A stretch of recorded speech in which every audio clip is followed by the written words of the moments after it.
ಪ್ರಿಯ ಸಹೋದರ ಸಹೋದರಿಯರೇ, ಪುನರುತ್ಥಾನ ಪ್ರಭುವಿನ ಜೀವಂತ ಸಾನ್ನಿಧ್ಯ ಎಂಬ ವಿಷಯದೊಂದಿಗೆ ಪಾಸ್ಕ ಕಾಲದ 6ನೆಯ ಭಾನುವಾರವನ್ನು ಆಚರಿಸೋಣ.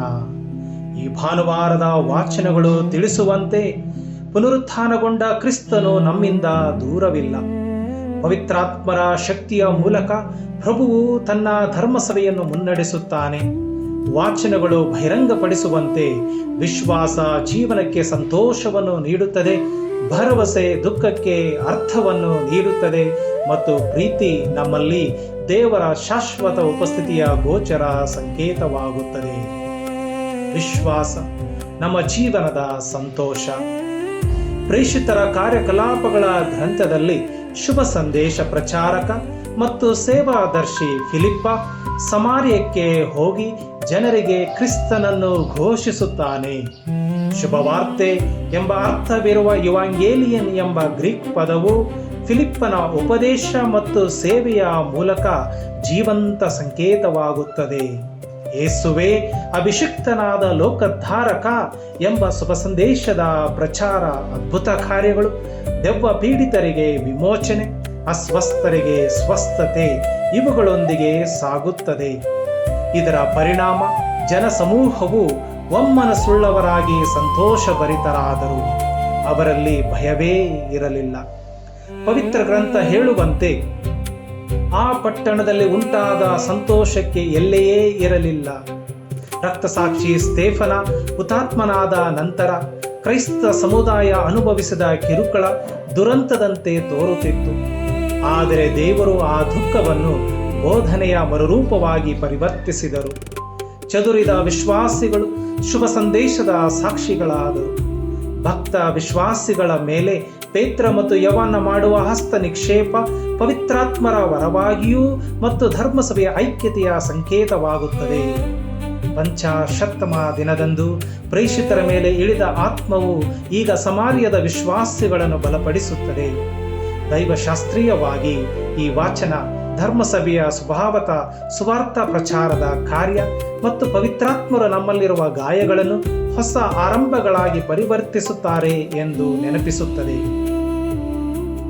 ಭರವಸೆ ನಮ್ಮ ಜೀವನದ ಕಾರಣ. ನಿಮ್ಮಲ್ಲಿರುವ ಭರವಸೆಯ ಬಗ್ಗೆ ಯಾರಾದರೂ ಪ್ರಶ್ನಿಸಿದರೆ ಅವರಿಗೆ ತಕ್ಕ ಉತ್ತರ ಕೊಡಲು ಸದಾ ಸಿದ್ಧರಾಗಿರಿ ಎಂದು ಪ್ರೇಷಿತ ಪೇತ್ರ ಕ್ರೈಸ್ತರನ್ನು ಒತ್ತಾಯಿಸುತ್ತಾನೆ. ಮೂಲತಃ ಗ್ರೀಕ್ ಭಾಷೆಯ ಎಲ್ಪಿಸ್ ಪದ ತಿಳಿಸುವಂತೆ ಭರವಸೆಯ ಅರ್ಥ ದೇವರ ವಾಗ್ದಾನಗಳಲ್ಲಿ ಬೇರೂರಿರುವ ದೃಢ ನಿರೀಕ್ಷೆ. ಕ್ರೈಸ್ತೀಯ ಭರವಸೆ ಕುರುಡು ಆಶಾವಾದವಲ್ಲ, ಬದಲಿಗೆ ಪಾಪ ಮತ್ತು ಮರಣದ ಮೇಲೆ ಕ್ರಿಸ್ತನು ಸಾಧಿಸಿದ ವಿಮೋಚನೆ ವಿಶ್ವಾಸ.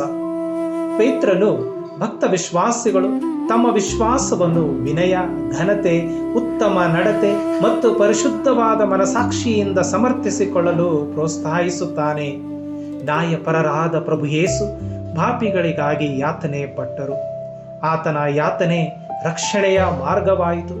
ಆದ್ದರಿಂದ ಕ್ರೈಸ್ತೀಯ ಶಿಷ್ಯತ್ವವು ದುಃಖದ ಉಪಸ್ಥಿತಿಯಲ್ಲ, ಆದರೆ ಸಂಕಷ್ಟಗಳನ್ನು, ಹಿಂಸೆಯನ್ನು ಸಹಿಸಿಕೊಳ್ಳುವ ಧೈರ್ಯ. ಅದು ನಮ್ಮ ವಿಶ್ವಾಸ, ಭರವಸೆ ಮತ್ತು ಪ್ರೀತಿ.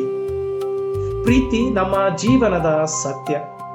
ಯೋಹಾನನ ಶುಭ ಸಂದೇಶ ವಿದಾಯ ಪ್ರವಚನದಲ್ಲಿ ಯೇಸು ತನ್ನ ಶಿಷ್ಯರೊಂದಿಗೆ ಮೃದುವಾಗಿ ಮಾತನಾಡುವುದನ್ನು ಪ್ರಸ್ತುತಪಡಿಸುತ್ತದೆ. ಯೇಸು ಶಿಷ್ಯರಿಗೆ, ನಾನು ನಿಮ್ಮನ್ನು ಅನಾಥರನ್ನಾಗಿ ಬಿಟ್ಟು ಹೋಗುವುದಿಲ್ಲ ಎಂದು ಭರವಸೆ ನೀಡುತ್ತಾನೆ. ಇದರ ಪ್ರಯುಕ್ತ ಪವಿತ್ರಾತ್ಮರ ವಾಗ್ದಾನ. ಇದರ ಗ್ರೀಕ್ ಪದ ಪಾರಕ್ಲೇತೋಸ್, ನೆರವುದಾತ, ವಕೀಲ ಅಥವಾ ಸಾಂತ್ವನಕಾರ ಎಂದು ಅನುವಾದಿಸಲಾಗಿದೆ. ಇದು ಭಕ್ತರ ಜೊತೆಯಲ್ಲಿರುವ, ಸಾಂತ್ವನ ನೀಡುವ ಮತ್ತು ಬಲಪಡಿಸುವ ಪವಿತ್ರಾತ್ಮರನ್ನು ಸೂಚಿಸುತ್ತದೆ. ಈ ಆತ್ಮ ತುಂಬಿದ ಅನುಬಂಧದಲ್ಲಿ ಪ್ರೀತಿ ಮತ್ತು ವಿಧೇಯತೆಯನ್ನು ಬೇರ್ಪಡಿಸಲಾಗದು. ಕ್ರಿಸ್ತರನ್ನು ಪ್ರೀತಿಸುವುದು ಎಂದರೆ ಆತನ ಆಜ್ಞೆಗಳನ್ನು ಪಾಲಿಸುವುದು. ಇಲ್ಲಿ ಪಿತಾ, ಸುತ ಮತ್ತು ಪವಿತ್ರಾತ್ಮರ ನಡುವಿನ ಸಹಭಾಗಿತ್ವವು ಕ್ರೈಸ್ತಿಯ ಜೀವನಕ್ಕೆ ಮಾದರಿಯಾಗುತ್ತದೆ. ಯೇಸು ಭೌತಿಕವಾಗಿ ಹೊರಟು ಹೋದರೂ ಆತನ ಶಿಷ್ಯರಲ್ಲಿ ವಾಸಿಸುವ ಸತ್ಯ ಸ್ವರೂಪಿ ಆತ್ಮರ ಮೂಲಕ ಆತನ ಸಾನ್ನಿಧ್ಯವು ಆಧ್ಯಾತ್ಮಿಕವಾಗಿ ಮುಂದುವರಿಯುತ್ತದೆ. ಪುಟ್ಟ ಹುಡುಗ ಮತ್ತು ಅವನ ತಂದೆಯ ನಡುವಿನ ಸುಂದರವಾದ ಸಂಭಾಷಣೆಯನ್ನು ನಾವು ಕೇಳೋಣ. ಆ ಹುಡುಗನ ತಂದೆ ಒಂದು ಅಪಾಯಕಾರಿ ಸಮುದ್ರ ತೀರದಲ್ಲಿ ದೀಪಸ್ತಂಭದ ಪಾಲಕನಾಗಿ ಕೆಲಸ ಮಾಡುತ್ತಿದ್ದ. ಒಂದು ಬಿರುಗಾಳಿಯ ರಾತ್ರಿ ಆ ಹುಡುಗ ತನ್ನ ತಂದೆಯನ್ನು ಕೇಳಿದನು, ಈ ಚಂಡಮಾರುತದಲ್ಲಿ ಯಾರೂ ನಮ್ಮನ್ನು ನೋಡದಿದ್ದಾಗ ನೀವು ದೀಪವನ್ನು ಏಕೆ ಉರಿಯುತ್ತಲೇ ಇರುತ್ತೀರಿ? ತಂದೆ ಮುಗುಳ್ನಗುತ್ತಾ ಉತ್ತರಿಸಿದ, ಮಗನೇ, ನಾವು ಹಡಗುಗಳನ್ನು ನೋಡದೇ ಇರಬಹುದು, ಆದರೆ ಹಡಗುಗಳಲ್ಲಿ ಇರುವವರು ಬೆಳಕನ್ನು ನೋಡುತ್ತಾರೆ. ಆ ಬೆಳಕು ಅವರಿಗೆ ಭರವಸೆಯನ್ನು ನೀಡುತ್ತದೆ ಮತ್ತು ಅವರನ್ನು ಸುರಕ್ಷಿತವಾಗಿ ತೀರಕ್ಕೆ ಕರೆತರುತ್ತದೆ. ಹಾಗೆಯೇ ಕ್ರೈಸ್ತಿಯ ಜೀವನದ ಕರೆ ಜಗತ್ತಿನಲ್ಲಿ ಅಂತಹ ದೀಪಗಳಾಗಲು. ವಿಶ್ವಾಸ, ಭರವಸೆ ಮತ್ತು ಪ್ರೀತಿ ನಾವು ಇತರರನ್ನು ಕ್ರಿಸ್ತನ ಕಡೆಗೆ ಆಕರ್ಷಿಸಲು ಇರುವ ಜ್ಯೋತಿಯ ಮಾರ್ಗ. ಪ್ರಿಯ ಸಹೋದರ ಸಹೋದರಿಯರೇ, ಪುನರುತ್ಥಾನಗೊಂಡ ಪ್ರಭು ತನ್ನ ವಿಶ್ವಾಸಿಗಳನ್ನು ಎಂದಿಗೂ ಕೈಬಿಡುವುದಿಲ್ಲ ಎಂದು ಭಾನುವಾರದ ವಾಚನಗಳು ನೆನಪಿಸುತ್ತವೆ. ವಿಶ್ವಾಸ ನಮ್ಮ ಹೃದಯಗಳನ್ನು ಸಂತೋಷದಿಂದ ತುಂಬುತ್ತದೆ, ಭರವಸೆ ನಮ್ಮ ದುಃಖವನ್ನು ಬಲವಾಗಿ ಪರಿವರ್ತಿಸುತ್ತದೆ ಮತ್ತು ಪ್ರೀತಿ ನಮ್ಮಲ್ಲಿರುವ ದೇವರ ಜೀವಂತ ಉಪಸ್ಥಿತಿಯನ್ನು ಬಹಿರಂಗಪಡಿಸುತ್ತದೆ.